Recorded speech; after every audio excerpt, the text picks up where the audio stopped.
సదవకాశాన్ని బట్టి ఈ యొక్క ప్రశస్తమైన సమయాన్ని బట్టి దేవుణ్ణి నేను స్తుతిస్తున్నాను. తల వచ్చినట్లయితే ప్రార్థన చేస్తున్నాం. శాశ్వతమైన ప్రేమతో మమ్మల్ని ప్రేమిస్తున్న మా ప్రియ పరలోకపు తండ్రి, మీ పరిశుద్ధ నామానికి స్తుతియు మహిమయు ఘనతయు ప్రభావం ఆరోపించుకొనిచున్నాం తండ్రి. ఈ యొక్క మధ్యాహ్న కాల సమయంలో తుప్పు నీటి వాగుల కొరకై ఆశపడు రీతిగా మీ యొక్క బిడ్డలు తండ్రి ఎంతో భయంకరమైనటువంటి వేడి మీ ఉన్నప్పటికీ నాయన ఎంతో తృష్ణతో వచ్చి ఉంటున్నారు. వారిని తృప్తిపరిచి పంపించమని ప్రార్థిస్తున్నాం. మీ యొక్క సన్నిధిలో నిత్య సంతోషం ఉంటున్నది నాయన, మీ యొక్క సన్నిధిలో నిత్య సమాధానం ఉంటున్నది తండ్రి. దాన్ని వెతుకుంటూ బిడ్డలు వచ్చి ఉంటున్నారు. తృప్తిపరిచి పంపించమని మీ యొక్క పక్షముగా నిలబడిన నన్ను శిలువ చోట్ను మరుగుపరిచిన వారే తండ్రి, మాకు కావలసినటువంటి ఆత్మీయ ఆహారాన్ని మాకు అనుగ్రహించి మీరే సమస్త ఘనత మహిమ ప్రభావం పొందుకోమని యేసు పరిశుద్ధ నామములో ప్రార్థించి అడిగి వేడుకొంచున్నాము తండ్రి. అందరూ బాగున్నారమ్మా? చాలా సంతోషం. దేవుడు నాకు ఇచ్చినటువంటి ఈ యొక్క సమయాన్ని బట్టి దేవుని నేను స్తుతిస్తున్నాను. మరి మొట్టమొదటిసారిగా నిలబడ్డాను మీ ముందు కాబట్టి నా గురించి నేను 2 విషయాలు చెప్పి ముందుకెళ్తాను. నా పేరు మార్టిన్ లూథర్ మోక. నాకు 2 బిడ్డలు, కుమారుడు. కుమార్తెకి ఇటీవల పోయిన సంవత్సరం వివాహం చేయటం జరిగింది. కుమారుడు పంజాబ్లో చదువుకుంటున్నాడు. నేను ఈ దేశానికి 1992వ సంవత్సరంలో రావడం జరిగింది. నేను వచ్చేసరికి అప్పుడే యుద్ధం జరిగింది. ఇంకా మేఘాల్లో ఆ యొక్క పొగ మంచులు ఇంకా కనిపిస్తూనే ఉన్న సమయంలో ఈ దేశానికి రావడం జరిగింది. ఆ దినం నుంచి ఈ దినం వరకు తెలుగు క్రైస్తవ సంఘంలో అనేకమైన పరిచర్యలో పాల్గొంటూ దేవుని మహిమపరచడానికి దేవుడు కృప చూపించాడు. హల్లెలూయా. 2005వ సంవత్సరంలో నేను నా భార్య కూడా మన యొక్క తెలుగు క్రైస్తవ వేదాంత విద్యాలయంలో డిగ్రీ తీసుకోవడం, BTH తీసుకోవడం కూడా జరిగింది. అందుని బట్టి దేవునికి మహిమ కలుగును గాక. ఇదండి నా బ్యాక్గ్రౌండ్. ఈ యొక్క దినాన్ని ప్రస్తుతం నేను మెయిన్ సంఘంలో సంఘ పెద్దగా పరిచయం చేస్తున్నాను. గతించినటువంటి 2 వారాల క్రితం మరి మన యొక్క ఒమీరియా ఫ్యామిలీతో జాయిన్ అవడానికి మరి అపోస్తులు గారు పిలిచి మరి ఈ యొక్క సంఘానికి అడ్మినిస్ట్రేటర్గా ఉండాలని ప్రార్థించి బాధ్యతనిచ్చి వెళ్ళి ఉంటున్నారు. హల్లెలూయా. సో అదండి మొత్తం ఓవరాల్గా బ్యాక్గ్రౌండ్. ఇప్పుడు మనం వాక్యంలోనికి వెళ్ళాలని ఆశపడతా ఉన్నాను. ఇప్పుడు సహోదరు చెప్పిన సాక్ష్యాన్ని బట్టి ఒక మాట సోషల్గా అందరికీ అర్థమయ్యే విధంగా ఒక మాట చెప్పాలని ఆశపడుతున్నాను. ఏంటంటే ఇప్పుడు మనం ఇంట్లో ఉండగా ఎవరు మన చుట్టుపక్కల లేని సమయంలో మనకి యాక్సిడెంట్లు జరగడం అనేది కామన్గా జరుగుతూ ఉంటాయి. గుండెల్లో నొప్పి రావడమే, లేకపోతే గ్యాస్ సిలిండర్లు పేలటమే, లేకపోతే కరెంటు ఇబ్బంది రావటం కానీ ఏది జరిగినా మనకి కోవిడ్ దేశంలో 112 అంటే 112 అంటే 112 టెలిఫోన్ నెంబర్ ఎమర్జెన్సీ కాల్. అది చేసి మనం ఇన్ఫార్మ్ చేసినట్లయితే మీకు అంబులెన్స్ కావాలా వెంటనే వచ్చేస్తారు. ఫైర్ స్టేషన్ కావాలా వాళ్ళ అగ్నిమాపక కేంద్రం గంటపరంగా కదా అది వచ్చేస్తుంది. మీకు పోలీస్ సపోర్ట్ కావాలా పోలీసులు వచ్చేస్తారు. 112 నెంబర్ని డయల్ చేస్తే మాత్రం మీకు ఏ సహాయం కావాలన్నా కోవిడ్ దేశంలో 24 గంటలు పనిచేసేటువంటి ఏకైక లైన్. కాబట్టి దయచేసి మీరు ముందుగా దాన్ని డయల్ చేయండి. డయల్ చేస్తే మనకు మెడికేషన్ దొరుకుతుంది, సెక్యూరిటీ దొరుకుతుంది, మనకు ప్రొటెక్షన్ దొరుకుతుంది. కాబట్టి ఆ విధంగా చేయాలని మిమ్మల్ని నేను ఎంకరేజ్ చేస్తున్నాను. Thank you. ఈ యొక్క సమయంలో నా యొక్క వాక్యం యొక్క టైటిల్ ఏంటంటే, నీవు ఎవరో నీకు తెలుసా? నీకున్న శక్తి సామర్థ్యాలు నీకు తెలుసా? నీలో దేవుడు పెట్టింది ఏంటో నీకు తెలుసా? ఈ ప్రశ్నలు నేను చెప్పాలనుకున్నది ఏంటంటే, దేవుడు మనల్ని చాలా ప్రత్యేకమైన రీతిలో ఆయన మనల్ని తయారు చేసుకున్నాడండి.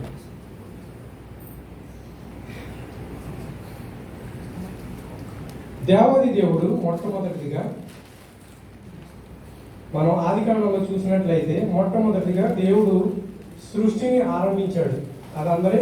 అది మనందరికీ తెలుసున్న విషయమే కాబట్టి దాన్ని నేను టచ్ చేయట్లేదు. అయితే ఈ కాన్సెప్ట్ ఏంటంటే, దేవుడు నేల నుంచి, ఎక్కడి నుంచి అండి? భూమిలో నుంచి మట్టిని తీసి ఏం చేశాడు? దేవుడు నరుని నిర్మించాడు. పక్కన చేతులతో చేశాడా? ఆయన స్వహస్తాలతో, పక్క తెలుగులో చెప్పాలంటే ఆయన సొంత చేతులతో మనల్ని చేసి ఉంటున్నాడు. ప్రియులారా, ఆయన నేల నుంచి మట్టిని తీసి ఆ మట్టిని తన స్వహస్తాలతో మనిషిని తయారు చేశాడు. మనిషిని తయారు చేసినప్పుడు తర్వాత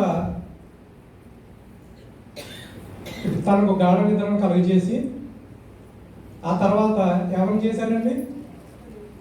స్త్రీని చేశాడు. ఆ స్త్రీని చేసినటువంటి విధానం చూసినట్లయితే మనకి చాలా ఆశ్చర్యంగా ఉంటుంది. దేవుని యొక్క తలంపులు చాలా గంభీరమైనవి. ఆయన ఏం చేశాడంటే పక్కన ఉన్నటువంటి ఎముకను తీసి స్త్రీని చేశాడు. అవునంటారు కదంటారు. అదే కనుక ఆయన తలలో నుంచి ఒకవేళ ఏదైనా పార్ట్ తీసి తలలో నుంచి కనుక స్త్రీని చేసి ఉంటుంటే పరిస్థితి ఎలా ఉండదు? నా స్థానం తల కాబట్టి నేను నెత్తి మీదే కూర్చుంటాను అంటాం. పోనీ అలా కాదు, ఇంకో మాట చెప్పుకుందాం. ఆయన కాలిలో నుంచి తీసాడు అనుకుందాం స్త్రీని. తీస్తే అప్పుడు ఏమంటారు? నీ స్థానం కాళ్ళ దగ్గర కాబట్టి నాకు పరిచర్య చెయ్యాలి, నువ్వు నా దగ్గరే కింద పడి ఉండాలి అనేటువంటి భావం ఉంటుందని దేవుడు దాన్ని ఆలోచించి ఆయన ఏం చేశాడండి? ప్రక్కటి ఎముక, ప్రక్కటి అంటే ఈ పక్క ఎముకను తీసి ఒక స్త్రీనిగా తయారు చేశాడు. అంటే దాని అర్థం ఏంటంటే నువ్వు నీ భార్య సమానము. భార్య ఎప్పుడు నీ ఎముకలాగా అంటుకొని ఉన్నట్టు ఎప్పుడు నీ పక్కనే ఉండాలనేటువంటి ఉద్దేశంతో దేవుడు స్త్రీనిగా తయారు చేయడం జరిగింది. ప్రియులారా, హల్లెలూయా.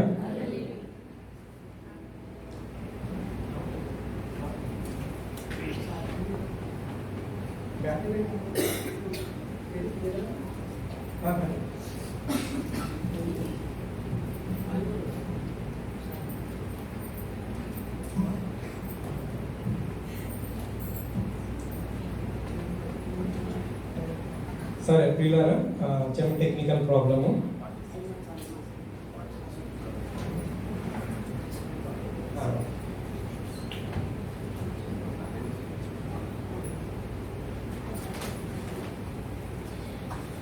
ఓకే, ఇప్పుడు దేవుడు మనల్ని తన యొక్క స్వహస్తాలతో చేశాడు అనుకుని అన్న విషయాన్ని మనం తెలుసుకున్నాం.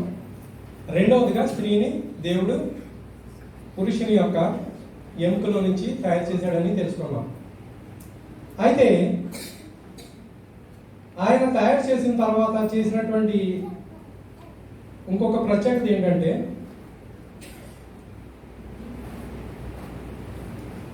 ఆ యొక్క సమయంలో ఆయన తయారు చేసినప్పుడు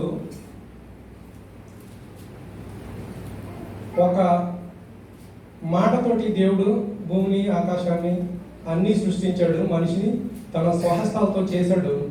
అయితే ఆ చేసినటువంటి మనిషిలో ఉన్నటువంటి ప్రత్యేకతలు, ఈ విషయాలు మనకి చాలా మందికి తెలుసు, కొంతమందికి తెలియదు.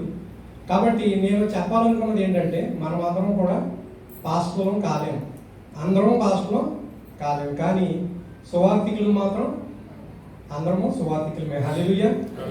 ఎవరైనా అడిగితే మనం ఈజీగా సువార్త చెప్పగలిగే స్థాయిలో ఉండాలన్నదే ఈ యొక్క నా యొక్క మెసేజ్ యొక్క థీమ్ అన్నమాట. ఎవరినైనా మీరు వాక్యం చెప్పాలని ప్రయత్నిస్తున్నప్పుడు చెప్పాలని ఆశ ఉంటారు, కానీ ఏం చెప్పాలో తెలియదు, ఎలా చెప్పాలో తెలియదు. కాబట్టి నా మెసేజెస్ ఎప్పుడూ కూడా ప్రీచింగ్ అండ్ టీచింగ్, బోధిస్తూ నేను మీకు నేర్పిస్తాను. ఆ తర్వాత మీరు ఎవరికి చెప్పాలనుకున్నా, లేకపోతే ఎప్పుడైనా సడన్గా నన్ను చూసినా నా మెసేజ్ మీకు ఖచ్చితంగా గుర్తొచ్చి తీరాల్సిందే. హల్లెలూయా. కాబట్టి ప్రియమైనటువంటి వాళ్ళ మనిషిని సృజించాడు దేవుడు. సృజించిన తర్వాత అతనికి ఇచ్చినటువంటి ఆ యొక్క ఐడెంటిఫికేషన్ అంటే ఆ గుర్తింపు అనేది మనం చూసినట్లయితే చాలా ఆశ్చర్యంగా ఉంటుంది. మొట్టమొదటిగా మనం కనుక తీసుకున్నట్లయితే మనకు అందరికి ఆధార్ కార్డులు ఉన్నాయండి, ఉన్నాయా? అందరికీ ఆధార్ కార్డులు ఉన్నాయి. ప్రస్తుత జనాభా ప్రపంచంలో 7.9 బిలియన్స్ మనుషులు బ్రతుకుతున్నారండి ప్రపంచంలో.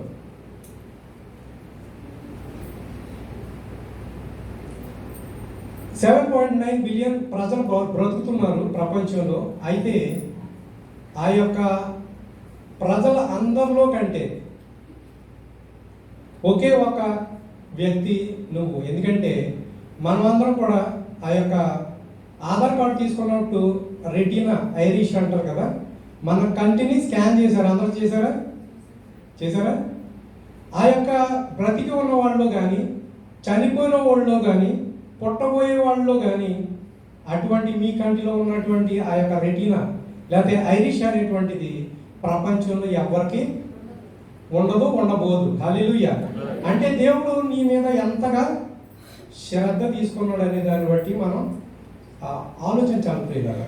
చాలా మంది అనుకుంటారు, దేవుడు నా ప్రార్థన వింటలేదండి, దేవుడు నా గురించి పట్టించుకోవట్లేదండి, దేవుడు నాకు ఏది సహాయం చేయట్లేదు, నేను ఒంటరి వాడను అని చెప్పి చాలామంది అనుకుంటూ ఉంటారు పిల్లరా. మీ మీద ఆయన ఎంత సమయాన్ని వెచ్చించాడో తెలుసా? 9 నెలలు తల్లి గర్భంలో మీరు ఉన్నప్పుడు ఆయన తల్లి గర్భంలో కూర్చొని మిమ్మల్ని పాయింట్ టు పాయింట్, మీ యొక్క కళ్ళు కానీ, మీ యొక్క చెవులు కానీ, మీ యొక్క ముక్కు కానీ, ప్రతి దాన్ని కూడా ఆయన స్వహస్తాలతో చేసి ఉంటున్నాడు పిల్లరా.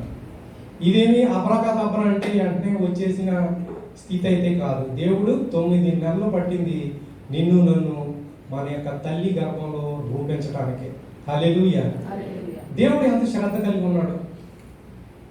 మనం చాలాసార్లు శ్రద్ధ చూపించాం చాలా విషయాల్లో, కానీ దేవుని యొక్క దృష్టి, దేవుని యొక్క ఆ యొక్క ప్రత్యేకత మన మీద పెట్టి ఉంటున్నాడు పిల్లలు. అయితే ఆ యొక్క ప్రత్యేకత ఓన్లీ కళ్ళ మీదే చూపించాడా? లేదండి. దేవుడు అనేక విషయాలలో దేవుడు ప్రత్యేకత తీసుకున్నాడు. నిన్ను నన్ను ఒక ప్రత్యేకమైనటువంటి వ్యక్తిగా ఆయన చేశాడు ప్రియులారా. రెండో దానిగా మనం చూసినట్లయితే, యాక్చువల్గా నేను పవర్ పాయింట్ తయారు చేసుకుని తీసుకురావడం జరిగింది. ఎందుకంటే మీకు అందరూ చక్కగా రూపుదిద్దాడు అంటే, మనం ఆలోచించినట్లయితే నోరు ఉండవలసిన ప్లేస్లో కనుక కళ్ళు ఉంటే ఎలా ఉంటుంది?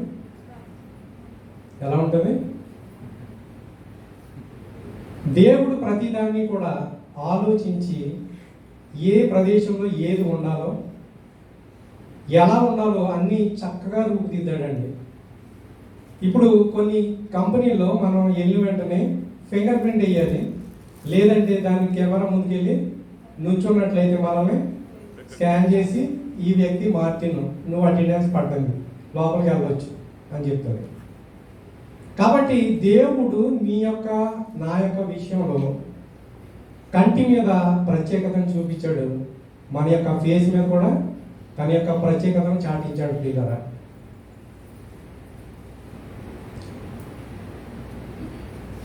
ఇదేంటి పోలీస్ ఏంటి కుక్క ఏంటి అనుకుంటున్నారేమో. ఇంకా ఇది వచ్చి ప్రతి మనిషికి కూడా ఒక స్మెల్ అంటే వాసన, సువాసన, దుర్వాసన, ఏ వాసన అయినా ఒక వాసన అయినది మనిషికి దేవుడు పెట్టి ఉంటున్నాడు పిల్లలు. ఆ యొక్క వాసన నా దగ్గర ఏది వస్తుందో నా భార్య దగ్గర అది రాదండి. అలాగే మా ఇద్దరికి పుట్టిన పిల్లలకు వస్తుందా అంటే వాళ్ళకి రాదండి. ప్రతి మనిషికి వాసన, మన యొక్క శరీరపు వాసన అనేది చాలా ప్రత్యేకంగా దేవుడు తయారు చేశాడు పిల్లల. ఫింగర్ ప్రింట్ లేకపోతే ఐరిష్ ఏదైతే ఉన్నదో అలాగే ఈ యొక్క వాసన కూడా చాలా ప్రత్యేకమైనది. ఆ వాసన అనేది చాలా డిఫరెంట్గా ఉంటుంది. ప్రతి మనిషికి డిఫరెంట్ ఫ్లేవర్స్ అన్నమాట. దాన్ని మనం తెలుసుకోవాలి అంటే ఈ రోజుల్లో ఎటువంటి మిషన్లు కానీ స్కానర్లు కానీ ఇంతవరకు పుట్టలేదండి. అయితే దేవుడు ఆ యొక్క కుక్కకు మాత్రం ఆ యొక్క వాసన పసిగట్టేటువంటి ఆ యొక్క ఒక టాలెంట్ని దేవుడు ఇచ్చాడు పిల్లలు. మనందరికీ తెలుసు, పోలీస్ కుక్కల్ని ముందు దొంగతనం జరిగినా, అక్కడ ఏదైనా క్రైమ్ జరిగినా కుక్కను తీసుకొచ్చి అక్కడ చుట్టూరా తిప్పి దానికి వాసన చూపిస్తారు. ఆ కుక్కను వదిలిన వెంటనే అది వెళ్ళి ఏం చేస్తుంది? ఆ వాసన ఎవరైతే మ్యాచ్ అవుతున్నారో వాళ్ళని వెళ్ళి తప్పక పట్టుకుంటుంది పిల్లలు. అంత ప్రత్యేకమైనటువంటి వాసన మరి దేవుడు నీకు నాకు ఇచ్చి ఉంటున్నాడు. అలాగే చెవుల గురించి కూడా అందరి చెవులు ఒకలాగా ఉండవండి. కొందరి వంకరగా ఉంటాయి, కొందరి టెంకరగా ఉంటాయి. ఇప్పుడు ప్లాస్టిక్ సర్జరీలు వచ్చి వాటిని టెంకర్గా చేసుకుంటున్నారు. కాబట్టి ఎంత దాన్ని ఇది చేసినా ఆ యొక్క షేప్ మాత్రం డిఫరెంటే దేవుని యొక్క సృష్టిలో. హల్లెలూయా. కాబట్టి దేవుడు ఎంత ప్రత్యేకతనే నీ మీద నా మీద పెట్టి ఉంటున్నాడు. 9 నెలలు. ఇప్పుడు మనం డైలీ పనిచేసాం అనుకోండి, డైలీ రిపోర్ట్ అని కూడా ఉంటుంది. ఈ రోజు కార్యక్రమం మనం ఏం చేసాం అన్నది రిపోర్ట్ ఇవ్వాలి కంపెనీలో. అలాగా దేవుడు 9 నెలలు ఆయన రిపోర్ట్ ఇస్తున్నాడు. నిన్ను తయారు చేయడం అల్లాటప్పగా కాపీ పేస్ట్ అని మాత్రం చేయలేదు. మనల్ని చాలా ప్రత్యేకమైనటువంటి ప్రజలుగా లేదంటే ప్రత్యేకమైన మనిషిగా నిన్ను తయారు చేశాడు ప్రియులారా. దాని తర్వాత మనం చూసినట్లయితే మన తల వెంట్రుకలు, ఆ వెంట్రుక కూడా చాలా ప్రత్యేకత ఉంది. ఒక్క వెంట్రుక దొరికితే చాలు, దాన్ని DNA టెస్ట్ ద్వారా దాని యొక్క పుట్టుపూర్వతరాలన్నీ తవ్వి బయటకు తీసేయించండి. అందుకనే దొంగలు 99.9% దొరికిపోవడానికి మెయిన్ కారణం ఏంటంటే ఇవే: వాసన, లేకపోతే ఆ యొక్క వెంట్రుక ఒక్కటి పడిపోయినా సరిపోతుందండి. అక్కడ ఉన్న ఫింగర్ ప్రింట్ల ద్వారా కూడా పట్టుబడిపోతూ ఉంటారు. దేవుడు తయారు చేసిన విధానాన్ని చూసినట్లయితే నిజంగా ఆశ్చర్యమును అద్భుతమును కలుగుతుంది ప్రియులారా. ఇంకా చివరికి మనం వెళ్ళినట్లయితే ఇది వాయిస్ రికగ్నైజర్. అంటే మన యొక్క స్వరం ఏదైతే ఉందో అందరి స్వరాలు సహోదరు కళ్యాణ్ గారు పాడినట్టు నేను పాడలేను, లేదంటే వైరు వారు పాడినట్టు మనం పాడలేము. ఎందుకంటే దేవుడు ఒక్కొక్కరికి ఒక్కొక్క స్వరాన్ని ఇచ్చి ఉంటున్నాడు పిల్లలు. అలా చెప్పుకుంటూ పోతే దేవుని సృష్టి చాలా ఆశ్చర్యంగాను అద్భుతంగాను ఉంటుంది. నెక్స్ట్, సో దేవుడు నేల నుంచి తీసి మనల్ని తయారు చేశాడు. అందరినీ ప్రత్యేకంగా తయారు చేశాడు. అవునంటారా? అందరు నాతోటే ఉన్నారా? లేకపోతే ఇంటి దగ్గర సాయంకాలం వెళ్ళి ఏం వండాలి, కూర వెళ్తా పట్టుకెళ్ళాలా, లేకపోతే ఇంటికి వెళ్ళి వండుకోవాలా, ఇటువంటి అన్నీ కూడా మనం పక్కన పెడదాం. ఎందుకంటే దేవుని సన్నిధిలో ఒక దినం గడుపుట 1000 దినముల కంటే శ్రేష్టం ప్రియులారా. కాబట్టి దేవుని సన్నిధిలో ఉన్నప్పుడు ప్రత్యేకంగా మనం ఉండాలి. అయితే ఇంకొక దానికి మనం వెళ్ళినట్లయితే ప్రియులారా, దేవుడు మనిషిని తయారు చేసిన తర్వాత తన యొక్క నాసికారంధ్రములో జీవవాయువు ఊదగా నరుడు జీవము ఆత్మ అయి ఉంటున్నాడు ప్రియులారా. హల్లెలూయా. ఆ యొక్క జీవాన్ని దేవుడు ఎవరి జీవాన్ని ఇచ్చాడు? ఎవరి జీవాన్ని ఇచ్చాడు? ఆయన యొక్క జీవాన్ని ఇచ్చాడు. ఏ నోటితోటైతే ఆయన భూమి ఆకాశము కలుగును గాక అని మాట్లాడి ఉంటున్నాడు, అన్న వెంటనే ఆ యొక్క సృష్టి అంతా తయారైపోయిందండి. ఆ యొక్క సృష్టి అంతా తయారైపోయింది. ఆ యొక్క నోటితో, అదే నోటితో నీ యొక్క నాసికారంధ్రంలో ఆయన జీవవాయువును ఊదాడు ప్రియులారా. ఇప్పుడు ఉదాహరణకు చెప్పుకుందాం, ఒక పిన్నిసు అయస్కాంతానికి అంటుకుంది అనుకుందాం. అయస్కాంతానికి అంటుకున్న వితిన్ 1 or 2 minutesలో అయస్కాంతాన్ని పక్కన పెట్టి ఆ పిన్నిస్ని కనుక ఇంకో పిన్నిస్తో కలిపితే అతుక్కుంటుందా? ఎందుకని? దానికి ఉన్నటువంటి మ్యాగ్నెటిక్ పవర్ ఈ పిన్నిస్లో నుంచి వేరే పిన్నిస్ని ఆకర్షిస్తారు ప్రియులారా. ఇదంతా మనకు తెలుసున్న విషయమే. దేవుని యొక్క స్వరము లేదంటే దేవుని యొక్క ఆత్మ లేదంటే దేవుని యొక్క జీవవాయువు మనలోనికి వచ్చినప్పుడు మనం ఏమవుతాం? జీవాత్మ అవుతాం. అయిన తర్వాత ఆ యొక్క పవర్స్ మనలోకి డౌట్ అండి, కొంచెం క్వశ్చన్ మార్క్ అని చూస్తున్నారు. దేవుని యొక్క జీవవాయువు మనలో ఉన్నప్పుడు మనం ఏమయ్యాము? అయ్యాం కదా. ఇప్పుడు మన దగ్గర పవర్స్ ఉన్నాయా లేవా? ఎంతమంది నమ్ముతున్నారు? హల్లెలూయా చెప్దామా? హల్లెలూయా. ఏ నోటితోటైతే దేవుడు ఈ ప్రపంచాన్ని సృష్టించి ఉంటున్నాడో అదే నోటిలో ఉన్నటువంటి ఊపిరి మనలో ఉంది ప్రియులారా. హల్లెలూయా. ఆ యొక్క పవర్స్ని వాడటంలోనే. కాబట్టి నేను చెప్పేది ఏంటంటే, దేవుడు ఇచ్చినటువంటి ఆ యొక్క వాక్ శక్తి అనవచ్చు, లేదంటే జీవవాయువు అనవచ్చు, దాని గురించి మనం కొంచెం డీటెయిల్గా తెలుసుకుందాం ప్రియులారా. ఈ ఇమేజ్ చూస్తున్నారు కదా, ఇందులో రాసి ఉన్నది ఏంటంటే బ్లెస్సింగ్స్, కర్స్ అంటే ఆశీర్వాదము, శాపము. మన నాలుగు చూసారా, అది చాలా విచిత్రమైనటువంటి ఒక పరికరం అనమాట మన నోట్లో. అది అవసరమైతే బ్లెస్సింగ్ ఇచ్చేస్తుంది, అవసరమైతే శపించేస్తుంది ఈజీగా. ఆ యొక్క శాపము, ఆ యొక్క ఆశీర్వాదము మనం చూసినట్లయితే బైబిల్లో అనేక మందిని దేవుడు ఆశీర్వదించుకుంటున్నాడు. అలాగే కొన్ని ప్రదేశాల్లో చూసినట్లయితే శాపవచనాలు కూడా మనం చూస్తాం ప్రియులారా. అయితే ఆశీర్వాదం దేనికి దారి తీస్తుంది అంటే అది పరలోకానికి తీసుకొని వెళ్తుంది.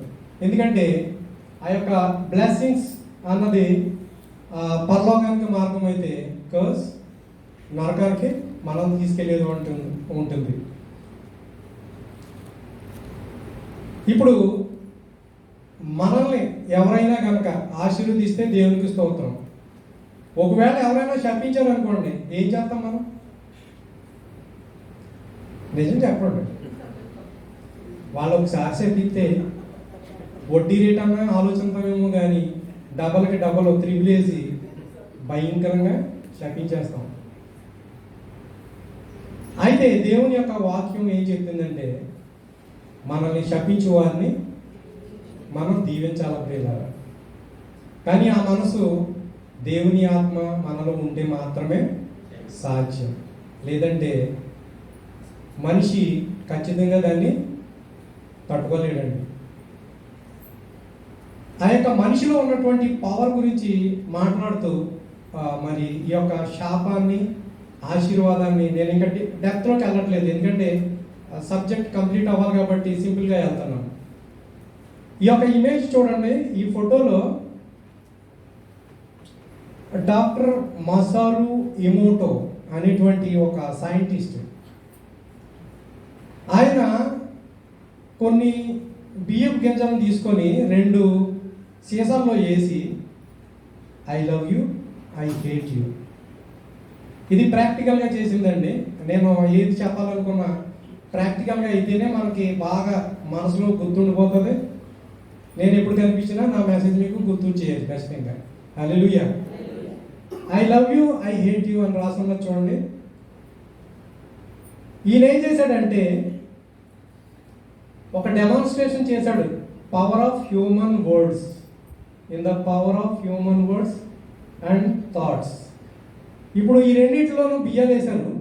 బియ్యం వేసి దానికి స్టిక్కర్ అంటించి దాన్ని మూత పెట్టి రోజు 2 సార్లు ఆ సీసా దగ్గరికి వెళ్ళి ఐ లవ్ యూ అన్న సీసా దగ్గరికి వెళ్ళి ఐ లవ్ యూ, నువ్వు చాలా మంచిదానివి, ఐ లవ్ యూ, నువ్వు చాలా మంచిదానివి అని చెప్పి పక్కదానికి వెళ్ళి ఐ హేట్ యూ, నువ్వు మంచిదాను కాదు, ఐ హేట్ యూ, నువ్వు మంచిదాను కాదు అని చెప్పి 27 రోజులు తను అనడం జరిగిందండి. ఇమేజ్లో చూసినట్లయితే ఐ లవ్ యూ అన్నది పుష్కలంగా, ప్రశాంతంగా, చక్కగా పాడైపోకుండా ఉంది ప్రియులారా. ఐ హేట్ యూ అని ఉన్నదాన్ని మనం చూసినట్లయితే అది ఫంగస్ పట్టి, బూజు పట్టి నశించిపోయింది ప్రియులారా. నేను చెప్పాలనుకున్నది ఏంటంటే మన యొక్క మాటకు అంత పవర్ ఉంది ప్రియులారా. మనం ఎవరిని దూషించినా, ఎవరిని శపించినా అది ఖచ్చితంగా వాళ్ళ మీదకి వెళ్ళిపోతుంది ప్రియులారా. చాలామంది తల్లిదండ్రులు మనం చూసినట్లయితే ఆడండి తెంగరోడండి, ఒరే పిచ్చోడా, ఒరే తెంగరోడా అని చెప్పి చాలా బిడ్డల్ని చీప్గా మాట్లాడేటువంటి తల్లిదండ్రులు చాలామంది ఉన్నారు. వాడు పెద్ద అయిన తర్వాత తెలివైనడు అవుతాడంటారా? చెప్తాం, అవుతాడా తెలివైనడు? కాడు, ఎప్పటికీ కాడు. ఎందుకంటే నీ నోటి నుంచి వచ్చిన మాట నువ్వు తెంగరోడివి, నువ్వు తెంగరోడివి, నువ్వు తెంగరోడివి అని చెప్తే వాడు నిజంగానే తెంగరోడు అయిపోతాడు.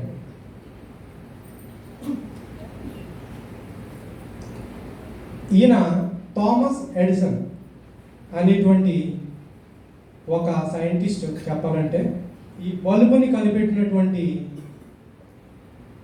మొదటి వ్యక్తి థామస్ ఎడిసన్. ఈయన గురించి మనం చెప్పుకోవాలి అంటే పిల్లరా, తన యొక్క చిన్నప్పటి స్కూల్, ఎలిమెంటరీ స్కూల్ సమయంలో బిడ్డ చదువుకుంటూ ఉన్నాడు. ఒకరోజు టీచర్ పిలిచి ఈ లెటర్ పట్టుకెళ్ళి మీ అమ్మగారికి రేపు నుంచి స్కూల్కి రావాల్సిన అవసరం లేదు, నీ జ్ఞానానికి మించినటువంటి స్కూల్ కాదు ఇది, నీకు ఇలాంటి కూడా చదివి స్కూల్ కాదు ఇది, నువ్వు ఇంటి దగ్గరే ఉండి చదువుకు అని చెప్పి పంపించేసిన పిల్లరా. వెళ్ళాడు, ఇంటికి వెళ్ళి అమ్మ మా టీచరు లెటర్ ఇచ్చింది, ఈ లెటర్ ఇచ్చి నువ్వు చాలా తెలివైనడివి, నువ్వు రావక్కర్లేదు ఇంక రేపు నుంచి స్కూల్కి, ఇంట్లోనే ఉండు అని చెప్పి ఈ లెటర్ ఇచ్చిందమ్మా అని చెప్పి ఆ తల్లికి ఆ యొక్క లెటర్ ఇచ్చాడు. ఇచ్చిన వెంటనే తల్లి చదువుకుంది. చదువుకొని బోరుమని ఏడ్చింది ప్రియులారా, బోరుమని ఏడ్చింది. ఏడ్చి ఏడ్చి ఏడ్చి తాను ఆ లెటర్ చదివిన వెంటనే గుండె పదరైపోయింది తనకి. అందులో ఏమని రాసిందో తెలుసా?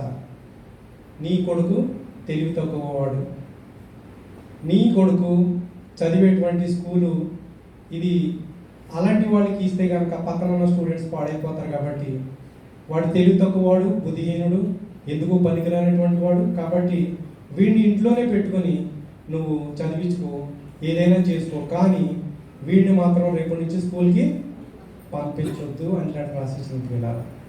ఆ తల్లి ఎంతగా వేదనపడి ఉంటుంది, ఆ తల్లి ఎంతగా బాధపడి ఉంటుంది, ఎంత కన్నీరు పెట్టి ఉంటుంది. అయితే దేవుని ప్రార్థించి తనకి ఏమని నూరు పోసిందో తెలుసా? నాయన, నీలాంటి తెలివైన వాడు ప్రపంచంలో ఎవడో లేడు నాయన, నిన్ను ఈ సృష్టించిన సృష్టికర్త చాలా తెలివైనవాడుగా నిన్ను తయారు చేశాడు.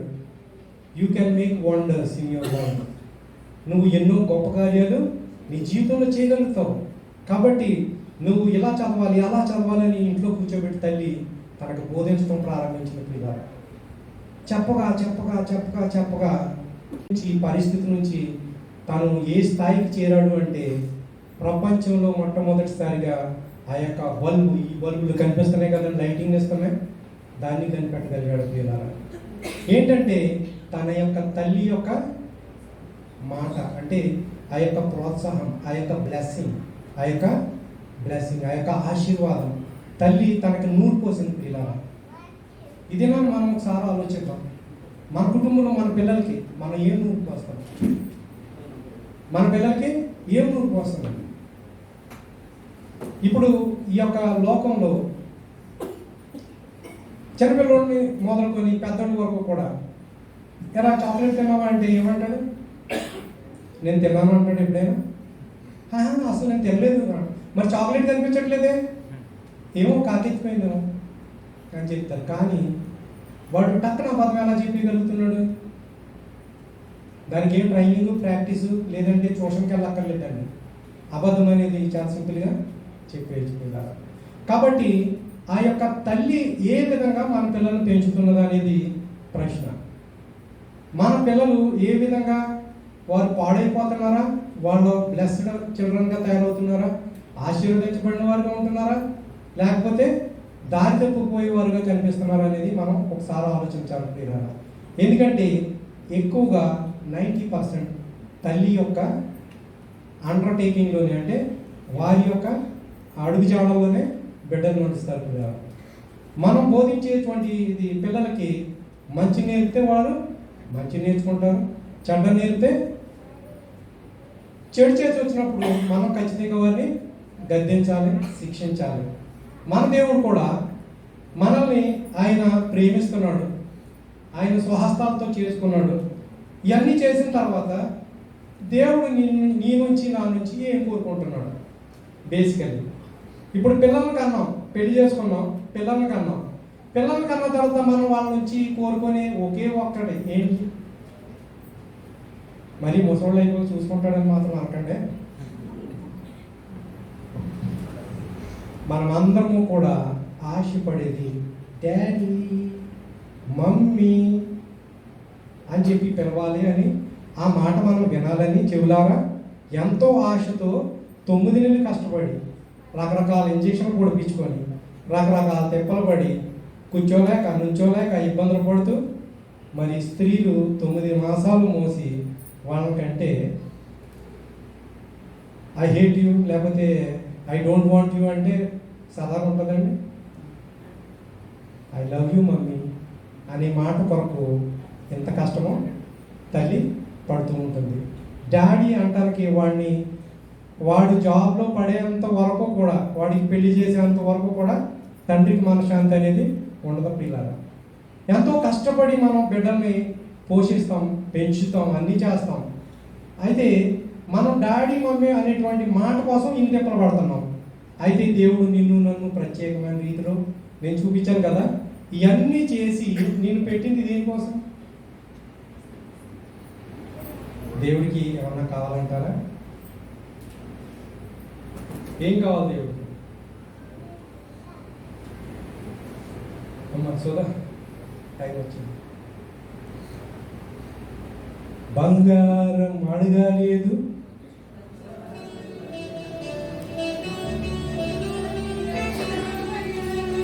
బంగారం అడగలేదు, వజ్రాలు అడగలేదు, హృదయాన్ని అడిగావయ్యా. ఆస్తులను అడగలేదు, అంతస్తులు అడగలేదు, హృదయాన్ని అడిగావయ్యా. బంగారం అడగలేదు, వజ్రాలు అడగలేదు, హృదయాన్ని అడిగావయ్యా. ఆస్తులను అడగలేదు, అంతస్తులు అడగలేదు, హృదయాన్ని అడిగావయ్యా.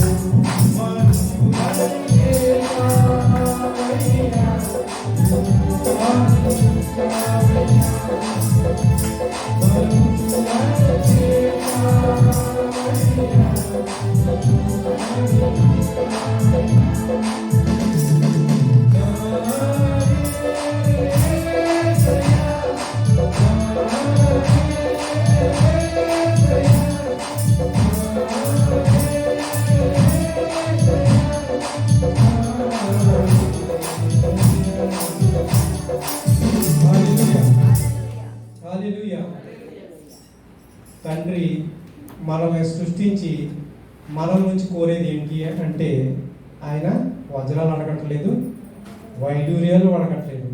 మనల్ని అడిగేది ఏంటంటే తనను ఆరాధించాలని, ఆయనను స్తుతించాలని మాత్రమే ఆయన కోరుకుంటున్నాడండి. మనల్ని సమాధాన బలులు ఇమ్మని, గొర్రెలు తీసుకురమ్మని, పావురాలు తీసుకురమ్మని మనల్ని అడగట్లేదు. ఆయన అడిగేది అలా తన యొక్క నామాన్ని స్మరించాలి, ఆయన స్తుతించాలి, ఆయన గణపరచాలని దేవుడు కోరుకుంటున్నాడు. పిల్లలు ఎంత ప్రత్యేకంగా తయారు చేసినటువంటి మనిషి ఈ రోజున ఏం చేస్తున్నాడు అని మనం చూసినట్లయితే ప్రియులారా, తన యొక్క స్వలాభాలకి, తన యొక్క హృదయవాంఛలకి, తన యొక్క కోరికలకు దాసుడైపోయింది. ఈ లోకంలో తన యొక్క హృదయాన్ని, శరీరాన్ని కలుషితం చేసేసుకున్నాడు పిల్లరా.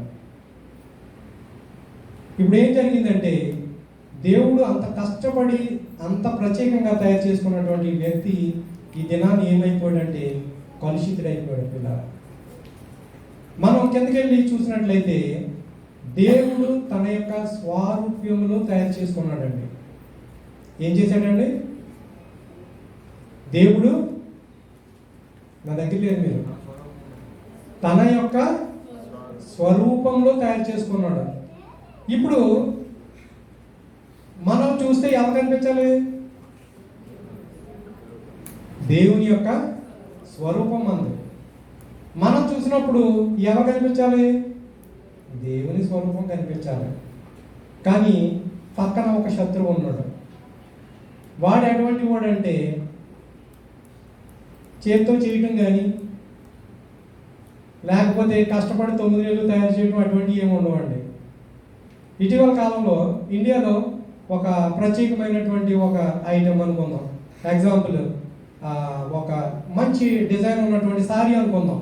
మనకు అదైతే బాగుంటుంది కాబట్టి శారీ తయారు చేసిందండి ఇండియాలో చాలా కష్టపడి దానికి డిజైన్లు అవి ఈ పొడకలు అన్నీ తగిలించి నెంబర్ 1 శారీ కింద తయారు చేసిన తర్వాత ఈ శారీ తీసుకెళ్ళి అమెరికాలో చూపించారంట.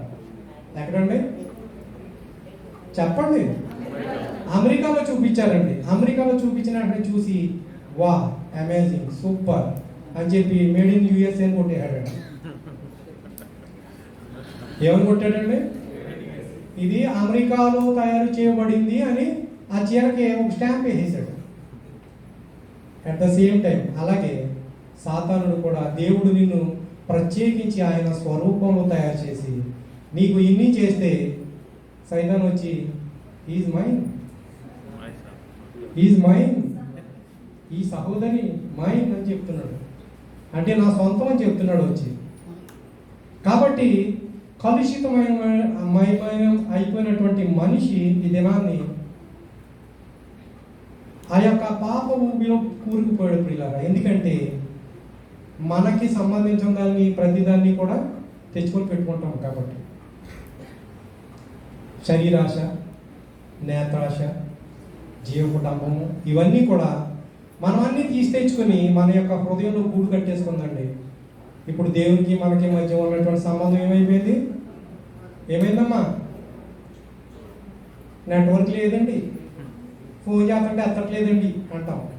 నెట్వర్క్ లేదు దేవునికి మనకి. మన యొక్క సంబంధం తెగిపోయింది ప్రియులారా. అయితే ఆ యొక్క సంబంధాన్ని నెలకొల్పటం కోసం ఒక ఆయన వచ్చారు. ఎవరు?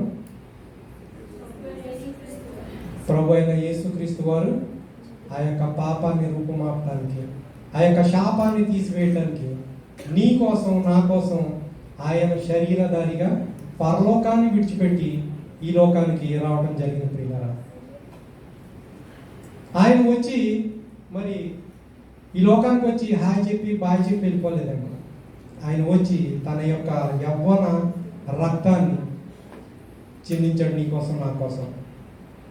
ఈ యొక్క దినాల్లో మనం చూసినట్లయితే ప్రియులారా, మనం ఎంతో చెప్పాలి అంటే పిల్లల్ని కనుక్కొని వాళ్ళ మీద ఆశలు పెట్టుకొని వాళ్ళు ఏదో నాకు చేస్తారు, నన్ను చూస్తారు అనేటువంటి ఆ యొక్క ఉద్దేశంతో చిన్నప్పటి నుంచి కూడా వాళ్ళని జాగ్రత్తగా పెంచుతాము. ఒకనొక సమయం వస్తుంది. ఆ సమయం వచ్చినప్పుడు నాయన కొడుక నా కిడ్నీ పాడైపోయిందిరా, మరి నిన్ను చిన్నప్పటి నుంచి పెంచాను, పెద్ద చేశాను, రెక్కల ముక్కలు చేసుకున్నాను, నా కిడ్నీ పాడైపోయింది, మరి నువ్వు ఆ కిడ్నీని ఇస్తావా అని అడిగితే, నాన్న ఎంత ఖర్చైనా పర్లేదు నాన్న, నేను డబ్బులు కడతాను నాన్న అంటాడు. కానీ కిడ్నీ ఇస్తానని అంటాడండి? చెప్పండి. కానీ మన తల్లిదండ్రుల కన్నా, మన కుమారుల కన్నా, కుమార్తెల కన్నా గొప్పవాడు మన యొక్క దేవుడు పిల్లరా. తన యొక్క మహామహిమను విడిచిపెట్టుకొని రాజులకు రాజు, ప్రభులకు ప్రభు అయినటువంటి దేవాది దేవుని యొక్క కుమారుడు తను ఒక నరుడిగా ఈ లోకానికి అవతరించాడు పిల్లరా. అది కేవలం నీ కోసం, నా కోసం, మన యొక్క పాపాలను క్షమించటం కోసం, మన యొక్క పాపాలను కడగడం కోసం ఆయన పరమును విడిచి ఈ లోకానికి రావడం జరిగింది పిల్లరా. అయితే ఆయన చేసినటువంటి ఆ యొక్క త్యాగానికి మనం ఏం చేయాలి? అది అసలైన ప్రశ్న. అంచెలంచెలుగా వస్తున్నాం కదండి. ఫాలో అవుతున్నారా? నన్ను ఫాలో అవుతున్నారా?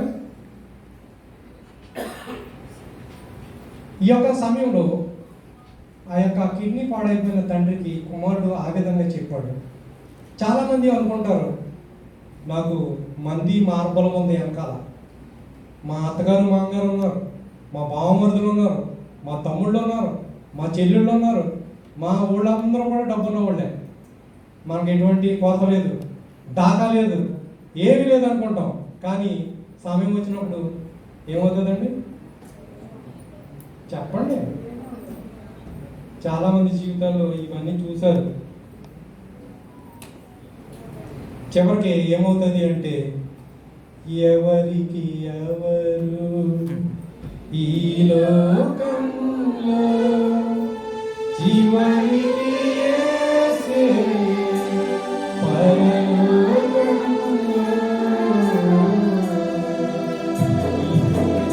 ఎవరికి ఎవరు ఈ లోకంలో ఎవరెవరో ఎదురవుతుంటారు, ప్రాణానికి నా ప్రాణం అంటారు.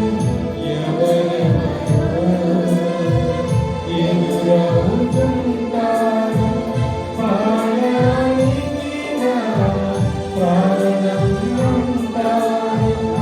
కష్టాలు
మనకి ధనమున్నా, ధాన్యమున్నా, ఆస్తి పాస్తులున్నా మన అక్కడికేమి రావట్లేదు.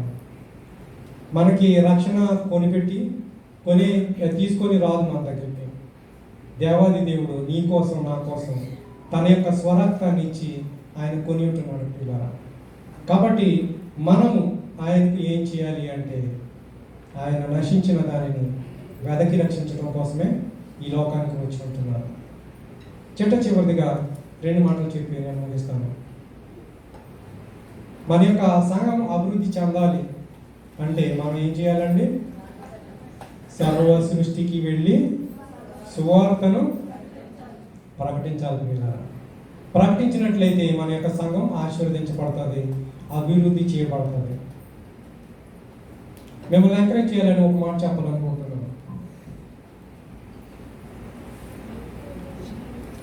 మనం ఎక్కడికన్నా పెళ్ళికి వెళ్ళాం అనుకోండి,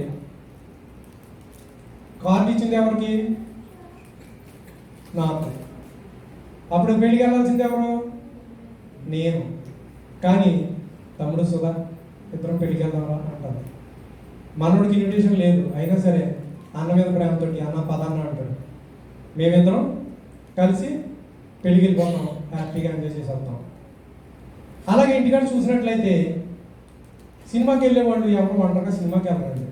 ఖచ్చితంగా పార్ట్నర్ కావాల్సింది. అవసరమైతే ట్యాక్సీ డబ్బులు, టికెట్ డబ్బులు అన్నీ పెట్టుకొని ఇంకో వ్యక్తిని కూడా తోడుకొని వెళ్తాం.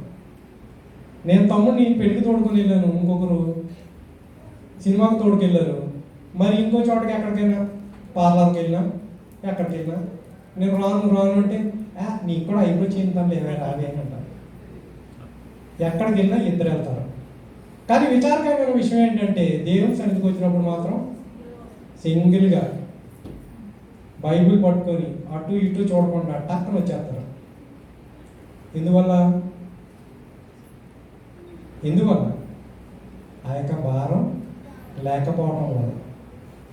ఇంగ్లీష్లో మాట ఉంది, ఈచ్ వన్ క్యాచ్ వన్. మనం రోజు ఒక్కరిని కనుక ఈ సువార్త చెప్పి మనం తీసుకొచ్చినట్లయితే ప్రియులారా, సంఘ కాపరులు, సంఘ సహవాసులు, సంఘస్థులు అందరూ కలిసి ఆ వచ్చినటువంటి నూతన వ్యక్తుల్ని మనం ఎంకరేజ్ చేసి దేవుని ఒక వాక్యంలో నడిపించి దేవుని సన్నిధిలో వారిని బలపరిచినట్లయితే వారు వెళ్ళి ఏం చేస్తారు? ఎగ్జాంపుల్ నేను ఇందాక చెప్పాను కదా, పిన్నిస్. ఆ పిన్నిని వేరేదని టచ్ అయితే అది అట్రాక్ట్ అవుతుంది. ఆ పిన్నిస్ వెళ్ళి ఇంకో పిన్నిస్ని ఇదైతే అట్రాక్ట్ అవుతుంది. ఎప్పుడు అట్రాక్ట్ అవుతుంది అంటే ఆ యొక్క పిన్నిస్కి తుప్పు పట్టకోకుండా ఉంటే అట్రాక్ట్ అవుతుంది. You got my point. పిన్నిస్కి తుప్పు పట్టు ఉంటే కనుక పక్క దాన్ని ఆకర్షించలేదు ప్రియులారా. అంటే దాని అర్థం ఏంటంటే నువ్వు పాపంలో ఉన్న వారిని మనం తోడుగా రావడం కష్టం. గుడ్డివాడికి దారి చూపునని దేవుని యొక్క వాక్యం చెప్తుంది. కాబట్టి ఫస్ట్ ఆఫ్ ఆల్ మనం శుద్ధీకరించబడాలి దేవుని రక్తంలో. మన కుటుంబం శుద్ధీకరించబడాలి. మన యొక్క కుటుంబస్తులందరూ, రక్త సంబంధులందరూ కడగబడాలి, శుద్ధీకరించబడాలి. అప్పుడు మనం బయట సువార్త చేయాలి. అటువంటి కృప మనందరికీ దేవుడు అనుగ్రహించును గాక.